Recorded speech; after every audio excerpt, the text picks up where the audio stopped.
Assalamualaikum warahmatullahi wabarakatuh. Baiklah, sini kami akan memenuhi tugas akhir semester mata kuliah pengolahan data terdistribusi, dosen pengampu Marisa Utami. Di sini perkenalkan, saya Tegar Jumatul Hairi. Saya Zidan Dwi Antoro. Saya Riko Galindo. Saya Deni Ramli. Saya Topan Hidayat. Dan saya Faisal Rahmat Jalani. Di sini judul kami yaitu Sistem Informasi Akademik Sekolah terintegrasi dengan Sistem Absensi.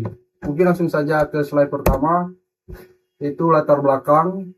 Yang pertama ada pengolahan manual. Data akademik masih dikelola secara manual menggunakan kertas dan spreadsheet, rentan terhadap kesalahan dan kehilangan data. Yang kedua, redundansi data. Data yang sama tersimpan di berbagai tempat tanpa sinkronisasi, menyebabkan inkonsistensi dan pemborosan ruang penyimpanan. Yang ketiga ada kebutuhan integrasi. Sekolah membutuhkan basis data terpusat yang menghubungkan data akademik dengan sistem absensi. Rumusan masalah. Yang pertama itu merancang basis data, mendesain struktur basis data yang efisien, konsisten, dan mampu menampung seluruh kebutuhan. Yang kedua ada membuat IRD, memvisualisasikan hubungan antar entitas menggunakan entity relationship diagram dan untuk memudahkan implementasi. Yang terakhir ada normalisasi hingga 3NF. Selanjutnya, tujuan dan manfaat dari hasil diskusi kami itu database efisien, struktur data yang terorganisir, mengurangi duplikasi dan mengoptimalkan penyimpanan. Selanjutnya ada yang akan dijelaskan oleh Deni Ramli.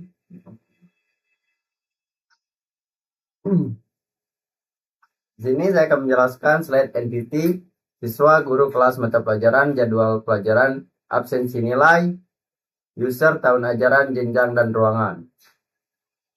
Penjelasan pertama, pada tiap dilakukan identifikasi entitas. Entitas merupakan objek utama yang akan disimpan di dalam basis data dalam sistem informasi akademik sekolah yang terintegrasi dengan sistem absensi. Terdapat 11 entitas utama. Pertama adalah siswa yang menyimpan informasi mengenai identitas. Yang kedua adalah guru yang menyimpan data ruang seperti NIP.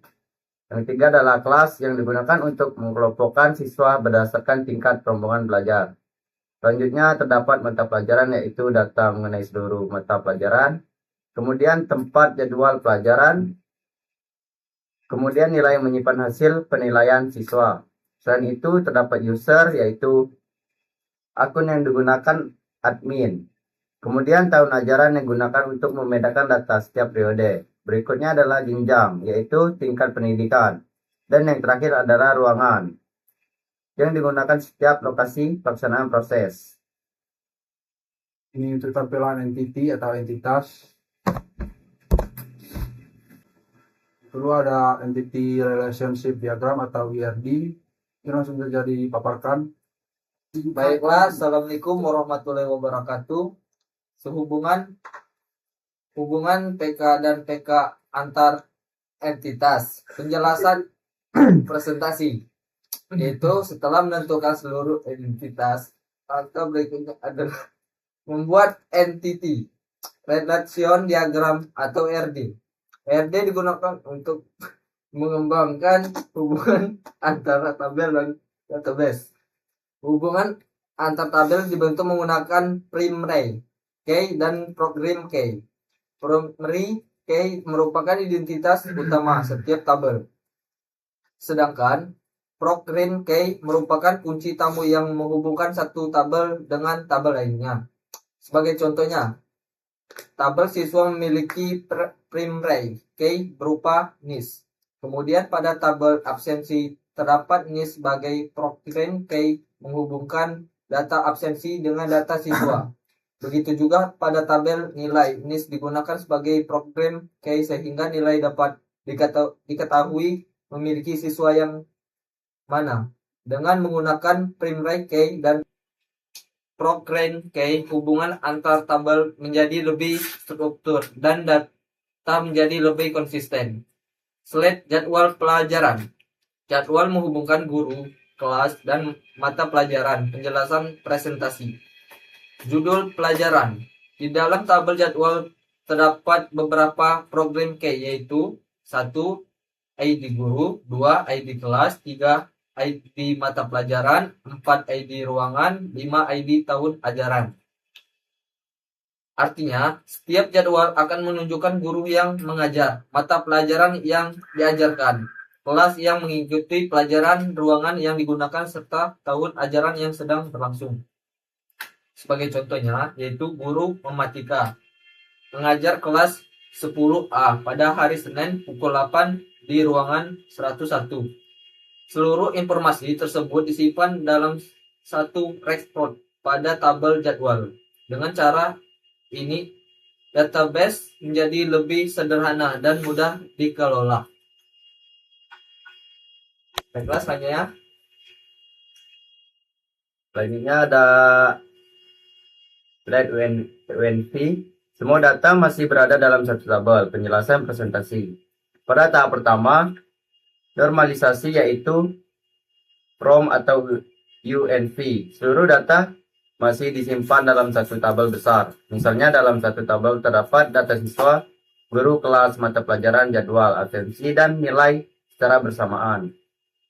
Akibatnya banyak informasi yang ditulis berulang-ulang. Sebagai contoh, nama guru akan muncul berkali-kali pada setiap siswa yang mengikuti mata pelajaran tersebut. Begitu juga nama kelas dan mata pelajaran yang akan terus berulang. Kondisi ini menyebabkan database menjadi tidak efisien serta berpotensi menimbulkan kesalahan saat melakukan perubahan data. Selanjutnya adalah INF, menghilangkan grup data berulang dan membuat atribut atomik. Pada tahap Pris normal, from atau INF, setiap atribut harus memiliki satu nilai atau disebut nilai atomik. Artinya, satu kolom hanya boleh berisi satu data. Misalnya jika sebelumnya satu kolom mata pelajaran berisi matematika, bahasa Indonesia, maka pada tahap ini data tersebut dipisahkan sehingga setiap barisnya hanya berisi satu mata pelajaran. Dengan demikian, tidak ada lagi grup data yang berulang dalam satu kolom. Tahap ini membuat data menjadi lebih rapi dan lebih mudah diproses oleh sistem. Baiklah, di sini ada 2NF. Menghilangkan ketergantungan parsial. Setelah memenuhi first normal from, proses dilanjutkan ke second normal from atau 2NF. Pada tahap ini dilakukan pemisahan data berdasarkan entitas. Data siswa disimpan pada tabel siswa, data guru disimpan pada tabel guru, data kelas disimpan pada tabel kelas. Data mata pelajaran disimpan pada tabel mata pelajaran, sedangkan data absensi dan nilai memiliki tabel masing-masing. Dengan pemisahan ini, data yang sama tidak perlu ditulis berulang-ulang sehingga database menjadi lebih efisien. Baiklah, di sini ada 3NF. Pada tahap ini, setiap tabel hanya menyimpan data yang benar-benar menjadi tanggung jawabnya. Sebagai contoh, tabel absensi hanya menyimpan ID absensi. Ini sebagai key ID, jadwal sebagai key, tanggal, dan status kehadiran. Data nama siswa tidak lagi disimpan pada tabel absensi karena sudah tersedia pada tabel siswa. Begitu juga pada tabel jadwal, hanya disimpan ID guru, ID mata pelajaran, ID kelas, dan ID ruang sebagai key. Sedangkan informasi lengkap masing-masing tetap berada di tabel asalnya.